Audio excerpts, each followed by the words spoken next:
नमस्कार दोस्तों, प्रधानमंत्री नरेंद्र मोदी ने बिहार में पूरा दम लगाकर कहा कि मैंने अपना वादा निभा दिया, आतंकियों को सबक सिखा दिया। बिहार की धरती पर मैंने कहा था उन्हें कल्पना से भी बड़ी सजा होगी। आज जब मैं बिहार आया हूं तो अपने वचन पूरा करने के बाद आया हूं। दोस्तों, मोदी जी को उम्मीद थी कि ऑपरेशन सिंदूर के बाद बिहार की जनता उन्हें सिर माथे पर बिठा लेगी, हाथों हाथ लेगी। खूब होर्डिंग, खूब पोस्टर्स लगाए गए, मगर मोदी जी का पूरा रोड शो फ्लॉप हो गया।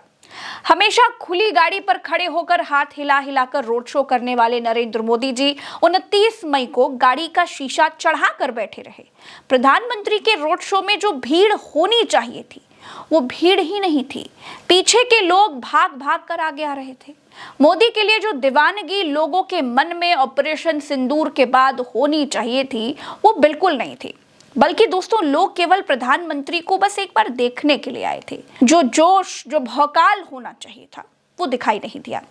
अब दोस्तों, इस फ्लॉप रोड शो के बाद मोदी जी देर रात तक बीजेपी नेताओं के साथ मीटिंग करते रहे और फिर 30 मई को उन्होंने विक्रमगंज में एक और रोड शो किया, क्योंकि पहला वाला तो हिट हुआ नहीं था, इसीलिए मजबूरी में ये दूसरा वाला रोड शो करना पड़ गया। पहले रोड शो में मोदी जी के साथ नीतीश कुमार नहीं थे, लेकिन दूसरे रोड शो में मोदी जी के साथ नीतीश कुमार और उनके साथ दोनों डिप्टी सीएम भी साथ थे। सब मोदी जी के साथ खड़े थे। सोचा होगा शायद रंग जम जाएगा, मगर दोस्तों दूसरे रोड शो में भी ऐसा कुछ नहीं हुआ। बीजेपी को लग रहा था कि ऑपरेशन सिंदूर के बाद तो वो बिहार को पूरा भगवा कर देगी, एक भी सीट विपक्ष को मिलेगी ही नहीं। लेकिन मोदी जी अपने इस 2 दिन के दौरे से समझ गए कि बिहार में अभी मामला टाइट है। इसीलिए कोर नेताओं की मीटिंग में मोदी जी बूथ मैनेजमेंट को मजबूत करने पर ही जोर देते रहे। अब दोस्तों, ये बात तो हो गई मोदी जी की, लेकिन दूसरे दिन नीतीश कुमार की हरकतों ने भी ये बता दिया कि बिहार में बीजेपी और नीतीश कुमार के बीच all is not well. Modi ji पूरी ताकत झोंक रहे थे, दोनों हाथों को लहरा रहे थे, लेकिन नीतीश बाबू बगल में एकदम चुपचाप खड़े थे। ना कोई संवाद, ना कोई मूवमेंट। ऐसा लग रहा था जैसे बिल्कुल बेमन खड़े हों। मंच पर पहुंचे तो नीतीश बाबू तो यही भूल गए कि देश का प्रधानमंत्री कौन है। और मैं तो एक ही बात आप सब लोगों से कहूंगा कि जो श्रद्धेय माननीय प्रधानमंत्री श्री अटल बिहारी जी ने, नरेंद्र मोदी जी ने अटल बिहारी वाजपेयी तो पहले काम किए थे, तभी जो आदरणीय नरेंद्र मोदी जी भी आपके लिए इतना काम कर रहे हैं। नीतीश ने गलती सुधारी, फिर मोदी जी को एहसास दिलाने की कोशिश भी की।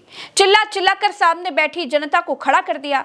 कहा कि ऐसे नहीं, खड़े होकर मोदी जी को थैंक यू बोलिए। आदरणीय नरेंद्र मोदी जी भी आपके लिए इतना काम कर रहे हैं, तो एक बार खड़ा होकर के इनका अभिनंदन करिए। सब खड़ा होइए, खड़ा हो सब। अरे सब खड़ा होकर के इनको प्रणाम करो। बहुत बहुत धन्यवाद आप लोगों को। दोस्तों, एक बात को बहुत बारीकी से समझने की कोशिश कीजिए। बिहार में एनडीए तेजस्वी और राहुल गांधी से तो बाद में लड़ेगा। पहली लड़ाई तो उसके घर में ही मची हुई है, जहां चिराग बड़ी जिम्मेदारी की मांग पर अड़े हैं। अब तो विधायकी लड़ने का भी ऐलान कर चुके हैं। दोस्तों, जीतन राम मांझी 40 सीटें मांग रहे हैं और नीतीश कुमार अपना नाम घोषित करवाने के लिए परेशान घूम रहे हैं। मगर सीएम फेस तो छोड़िए दोस्तों, यहाँ तो बीजेपी छोटी मोटी चीजों में भी उनको शामिल नहीं कर रही है। ये बड़े बड़े खेल बहुत कुछ बता रहे हैं। बिहार में कुछ नियुक्तियां हुई, सरकार ने उच्च जाति आयोग बनाया है और इस आयोग का अध्यक्ष महाचंद्र प्रसाद सिंह को बनाया गया है, जो बीजेपी के बड़े नेता हैं। यानी बीजेपी लगातार अपने नेताओं को ताकत दे रही है, उन्हें मजबूत कर रही है, और नीतीश बहुत चुपचाप ये सब कुछ देखते जा रहे हैं। दोस्तों, नीतीश कुमार मोदी जी को खुश करने की कोशिश कैसे कर रहे हैं ये तो आपने देख लिया कि कैसे नीतीश कुमार सबको खड़ा करके मोदी जी को धन्यवाद दिला रहे थे। मगर अब आप ये देखिए कि नीतीश कुमार मिन्नतें कैसे करते हैं, कैसे हाथ जोड़ते हैं। दोस्तों, एक बार नहीं बल्कि 10-10 बार नीतीश कुमार ने मोदी जी के सामने हाथ जोड़े कि किसी भी तरह से मोदी जी मान जाएं बस। मगर लग रहा है जैसे नीतीश कुमार को पैदल करने का पूरा प्लान मोदी जी पहले से ही तैयार कर लिए हैं।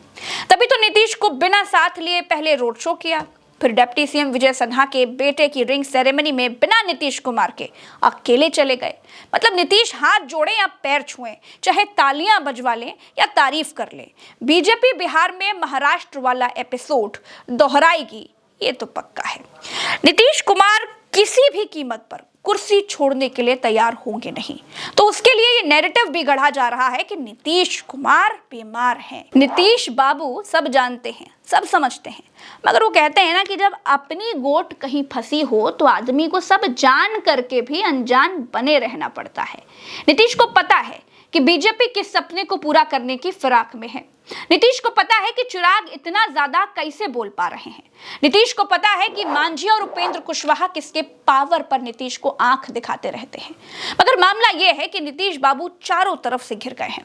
अगर बीजेपी से अलग होने की कोशिश भी करेंगे तो ये बीजेपी वाले पार्टी तोड़वा देंगे, राजनीति ही फंसा देंगे। ऐसे में नीतीश कुमार हाथ पैर जोड़कर काम बनाने में लगे हुए हैं। बिहार में दोस्तों जो कुछ भी चल रहा है उसे और समझने के लिए वरिष्ठ पत्रकार अशोक वानखेड़े जी से बात किया, तो उन्होंने क्या कहा वो भी सुनिए। नीतीश का रिटायरमेंट का समय आ गया है, ये नैरेटिव बदला जा रहा है। नीतीश का मेंटल स्वास्थ्य ठीक नहीं है, ये बोला जा रहा है।